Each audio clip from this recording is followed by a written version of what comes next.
Eu sou Nélio. Eu sou Jackson Lima e estamos aqui hoje para fazer uma videoaula explicando para vocês um pouquinho sobre os princípios básicos da criação de aves caipira. Então, pessoal, como o Jackson apresentou, nós vamos continuar aqui falando sobre a criação de aves caipira, né? Os princípios básicos. Mas antes a gente vai trazer um pouco sobre como se deu esse processo de iniciação da galinha caipira aqui no Brasil, né? Se vocês não sabem, a avicultura brasileira iniciou desde o tempo de Cabral, né? Que trouxe para o Brasil as primeiras exemplares de aves de raça pura. Essas aves eram criadas a campo, né? E daí, como a gente sabe, de forma solta, e daí se originou o nome popular de galinha caipira, né? É um nome originário do Tupi-Guarani, né? E no Brasil a criação de galinha, nós sabemos que ela é uma tradição, né? E assim, mesmo em áreas urbanas, improvisados galinheiros, a criação dessas aves é um meio de obtenção de carnes, de ovos, né? E geralmente para o próprio consumo familiar.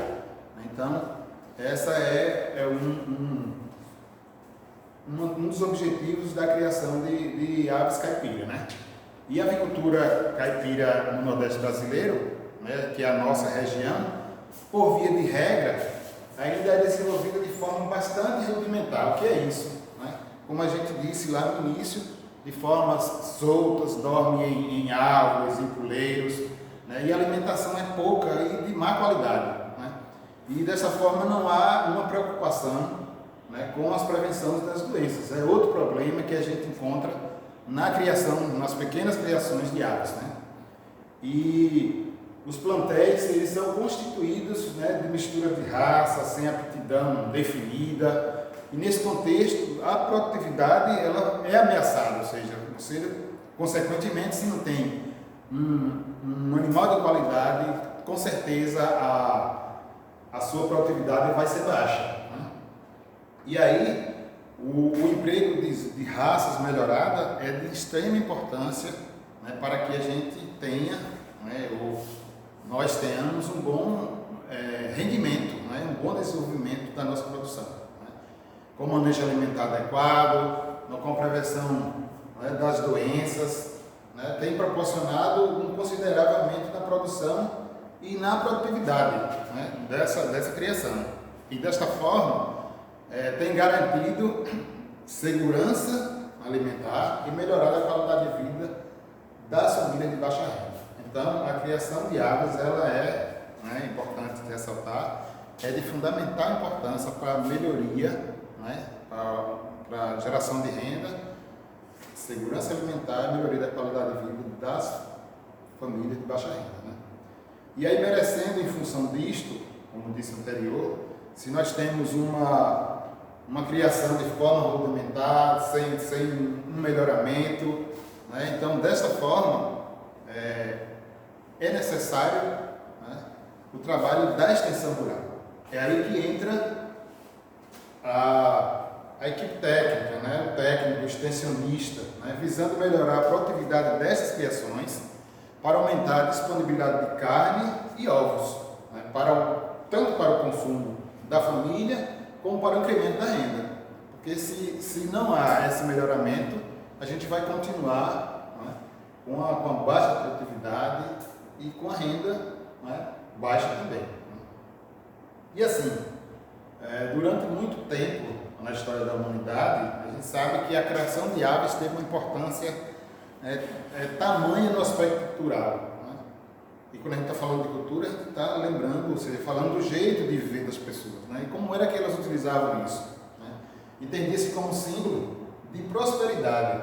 A gente sabe muito bem que desde as civilizações antigas era uma prática comum de se presentear recém-casados com franguinhos, né? Quando as crianças nascem, se davam, né, uma galinha para criar, e assim era a cultura, né, que ao longo dos anos ela vem se perdendo. Então, é uma outra coisa que a gente tem que buscar estar valorizando, né? É o resgate da cultura na nas famílias, né? Agricultura familiar. Tem algo que também é importante a gente estar tratando nesse momento, que é a escolha. Né? Se a gente fala de melhoramento genético, se a gente está buscando aumentar a produtividade, melhorar a qualidade desses animais, né? Para consequentemente a gente ter uma maior produção de ovos, né? Aumento o rendimento, desenvolvimento de carne desses animais. Então é de fundamental importância que a gente saiba escolher, né, as galinhas para a criação. Né? E quando a gente fala de escolha, a gente tem que levar em consideração algumas coisas. Né? Entre elas, as aves que já existem, né, no seu quintal ou na vizinhança. Né? Isso é algo que tem que levar em consideração. Né? Mas observando a idade, né, os hábitos alimentares, a mansidão desse animal, a produção, a beleza, a saúde. Né? Então são características que a gente deve observar, né, para melhorar o nosso plantel. Né? E pensando em produção, a gente tem que pensar em postura, né? Aves que vão procriar. E aí selecionar fêmeas de 6 a 24 meses de idade, que nunca tenha adoecido. Né? Então, pensando na rusticidade, como a gente falou inicialmente, tem que levar em consideração essas características que eu já falei, e também pensando, né, nessa escolha, observar se esses animais já adoeceram ou não adoeceram. Então é importante que a gente observe essas características, né, que sejam elas boas poedeiras, né, quando a gente vai escolher galinhas, né, então como eu falei, do princípio básico, a escolha de boas poedeiras ou filha de boas poedeiras, boas criadeiras também, que a gente não vai pegar uma galinha, né, que não tem uma mãe, que não saiba criar, né, que seja mansa, né, e de bom tamanho. Né? Não vamos pegar uma galinha raquítica só porque é rústica, mas também nem uma grande demais. Ela tem que ser, né, do tamanho de um padrão regular. Então são características que a gente deve observar. Né?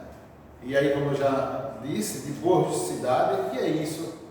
Aves que sejam resistentes a doenças, né? Adaptação ao ambiente, porque às vezes você pega o animal em um local, quando você leva para outro, ela não tem uma boa adaptação. Então tem que observar isso. Né? Uma outra coisa é ter média e alta capacidade de postura. Mas se eu estou falando em aumentar a renda, né? Aumentar proporcionar segurança alimentar. Então tem que ter um animal que venha, de certa forma, dar uma produção razoável, né?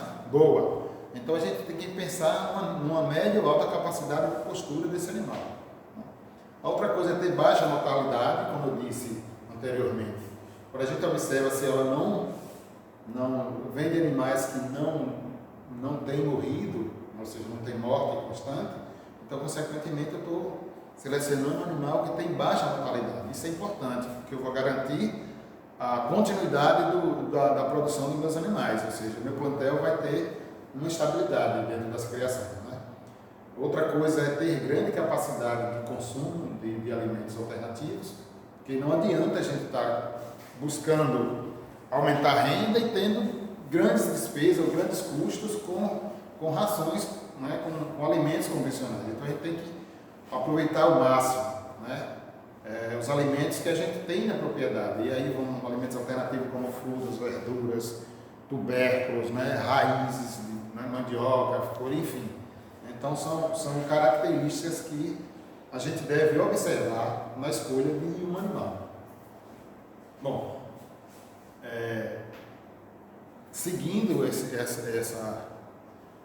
quesitos de características para a escolha do animal, a gente falou das aves, né, de fêmeas. Então, para a gente procriar, a gente vai ter que ter um reprodutor, um galo. Né? Para quê? Para fazer com que os ovos nasçam, ou as galinhas colocam os ovos galados, para que daí você possa estar fazendo a reprodução. Então, a gente também tem que ter alguns critérios na escolha desse galo. Assim como da galinha, o galo também. Mas se a gente quer animais de qualidade, tem que ter um padrão, uma genética boa. Né? E como é que eu escolho esse galo? Né? Quais são as características que eu vou observar para ter um bom galo, né, no terreiro? Primeiro, é filho de galinha de boas qualidades. Então, se eu quero bom, não vou pegar qualquer galo. Né? Primeiro ponto é filho de galinha de boa qualidade. Segundo, ele tem que ser esperto, né, e valente. Né? Você não vai pegar um galo, né, que não seja esperto, ou seja, que não vai cobrir as galinhas, né? Aquele galo, né, borocochô. Valente no sentido de defender o seu rebanho, né? Mas não ser valente de atacar, né, tá batendo nos animais, nessas galinhas, não. Um galo com essas características. E a terceiro, com idade média, né, a idade das galinhas. Você não vai pegar um galo, tem galinhas novas e tem um galo velho. Né? Então, você tem que equilibrar esse padrão aí, inclusive da idade. Né? Outra situação é que ele não seja nem tão gordo, né, nem também tão magrinho, requítico, aquele, como eu disse, como a galinha. Né? Então, ele tem que seja, mas ele deve observar que ele seja um animal carnudo. Né? Como já visto, falei que a gente precisa ter o rendimento de carne. Então, o galo também, geneticamente, ele tem que ser carnudo para que seus filhos, né, associando aí a genética da galinha, eles saiam uns filhotes, né, bem de boa qualidade. Né? Outra situação é que o galo tem que vir de criação, né, de outra criação. Né? Ou seja, a gente costuma, como eu disse, né, culturalmente, cultural, a gente tem um frango bonito no terreiro e a gente deixa para como é que diz? Não, vou escolher esse aqui para ser o reprodutor, o galo do terreiro. Né? Não é recomendável. Né? Então, recomendado é que nós possamos escolher esses galos, né, do terreiro do vizinho, né, trocar para fazer essa troca com eles, né, da vizinhança, né, ou até mesmo de outra região, né, mas observando as características que eu falei anteriormente. Devendo evitar o grau de parentesco ao máximo entre as galinhas e o galo, né, daí que é interessante que a gente deve pegar de outra criação, não do terreiro, né, proveniente de nascente de pintos fracos. Então, se ele, né, como eu disse lá no início, né, se a gente está buscando um animal de qualidade, a gente não vai pegar um galo que nasceu de pintos fracos, né, com defeitos físicos ou pouco produtivos. Tem que levar em consideração essas características. Né. A gente falou fez uma pequena introdução, trouxe as principais características que devem ser observadas na escolha desses animais, né, tanto das galinhas quanto do galo, e nós temos também alguns outros animais que a gente pode estar adquirindo fora do nosso raio de criação, né, do terreiro, do vizinho, da região. Você pode estar comprando. E aí ele vai estar trazendo para vocês estas principais raças que a gente pode estar criando, né, e assim, né, nós sabemos que tem um grande número de famílias, né, no projeto Belo Produtivo, que a sua criação, né, o seu empreendimento, né, optou por a criação de galinhas caipiras. Então, dentro desses empreendimentos, se o objetivo é geração de renda, então a gente tem que ter, repito, os animais de qualidade. Né?